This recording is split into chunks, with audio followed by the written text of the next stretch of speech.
Assalamu alaikum wa rahmatullahi wa barakatuhu, brothers and sisters. Today is the blessed day of Arafah, the day of Hajj. It's the day that Allah subhanahu wa ta'ala chose to reveal one of the most blessed verses in the Quran. Allah subhanahu wa ta'ala says, اليوم أكملت لكم دينكم وأتممت عليكم نعمتي ورضيت لكم الإسلام دينا.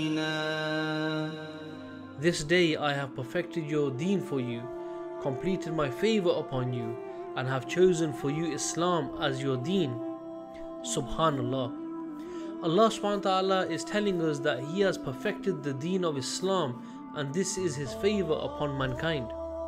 However, if we look at the attack against Islam today, we see that the enemies of Islam are working tirelessly to destroy Islam, and the way they plan to do this is by changing it, by reforming it to suit their global vision. As the American neocon Daniel Pipes once said, all religions have been reformed except Islam. Islam needs a reformation. As we know, brothers and sisters, Islam is a comprehensive deen which covers all aspects of life. So Islam doesn't just deal with matters of personal hygiene or how to perform salah, rather it deals with societal issues and has a social system, an economic system and a ruling system which when implemented brings about peace and justice. It's this aspect of the deen which the enemies of Islam want to remove and replace with their own way of life. They are happy to promote and even fund the individual aspects of Islam as long as it is their way of life which dictates how society functions. And the way they are trying to push their evil plans through, brothers and sisters, is to call for reforms by showing that Islam is now out of date and that reformation is needed for it to conform and fit into the 21st century.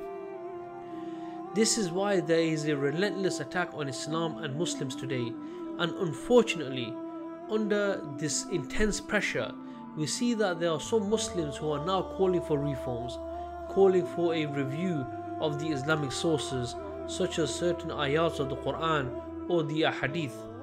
However, brothers and sisters, can something which is perfect be reformed, changed or improved?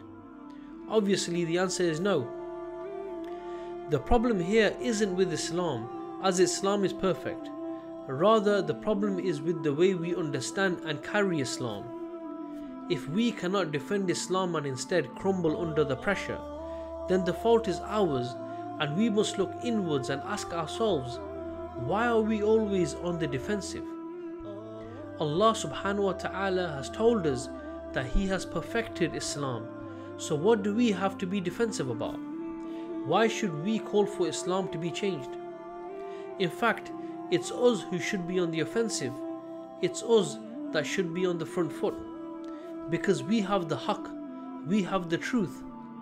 However, the reality is that if we want to be able to defend Islam, if we want to have the confidence to stand in the face of these attacks, then this comes through conviction and knowledge of Islam.